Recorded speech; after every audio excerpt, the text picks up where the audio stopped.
Alright, so this is how we get the e-credits from iCore.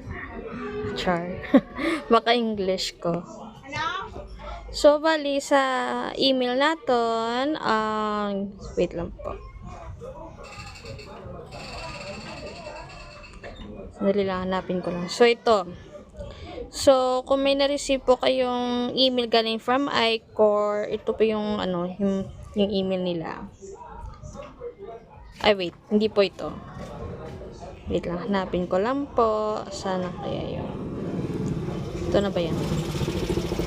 Ay, ito. So, bali, dito,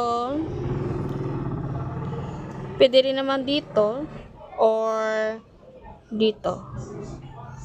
So, click natin yung get started. So, magda-direct na lang po ako ng Chrome browser para mabilis na lang. So, di ba nasa browser na po tayo. So, click here lang po. Then, forget password. So, for the meantime, yung gagamitin po natin yung sa akin. Then, reset lang po. Sandali lang. Naglo-loading po siya. Sandali lang.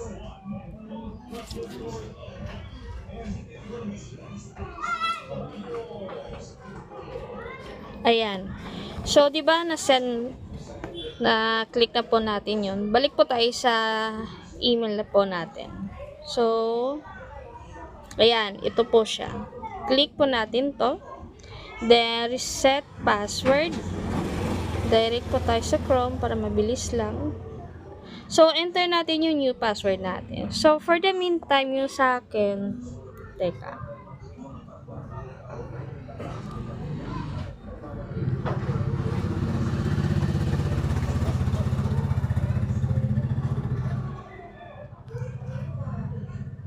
I know how easy it is. I want to pause it.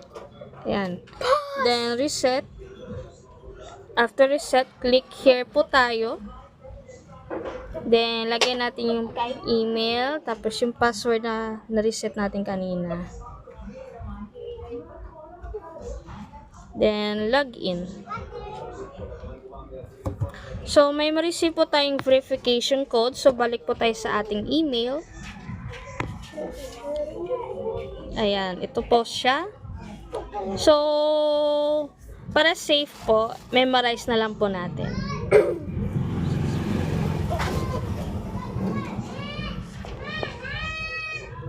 Five, 6, 5, 6, 8. So, proceed. So, ayan. Click lang po natin Visayas kasi yung iCore natin is nasa Visayas.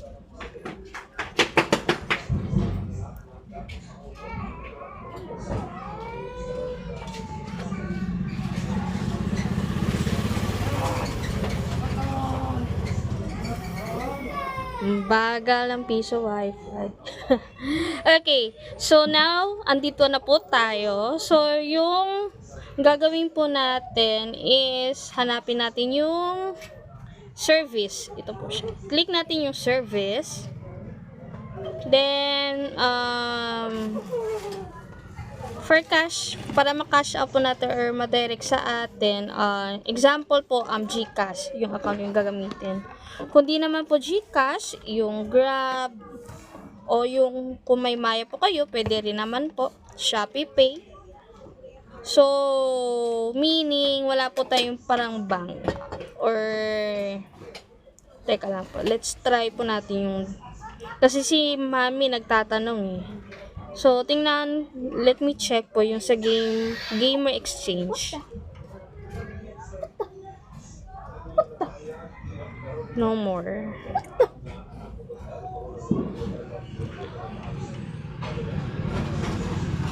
Ay, hindi talaga. Iba po talaga siya. So, bali, wala tayong choice, kundi, balik po tayo sa service.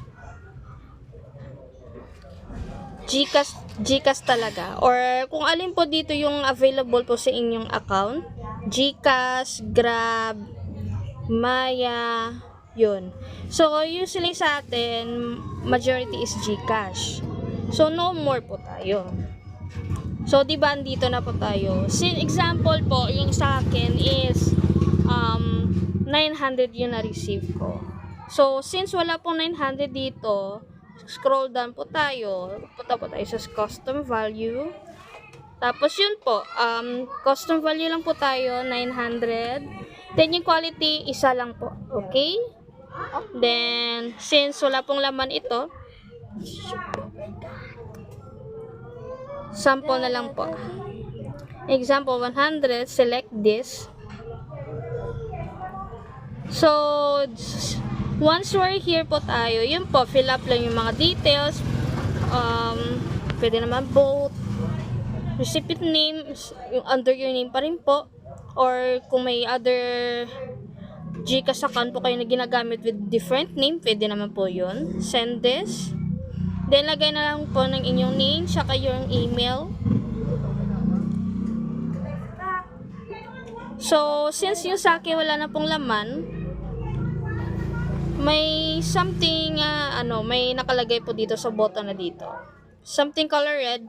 Since wala na pong laman sa akin, click lang po ninyo and yun po. Proceed lang po kayo hanggang follow lang po kayo ng instruction sa pinakuli para makuha po ninyo yung credit po natin at makash out sa GCash. And please be aware lang po na may transfer fee po tayo ng 15 pesos. Okay? So, yun po. So, thank you for listening. Thank you.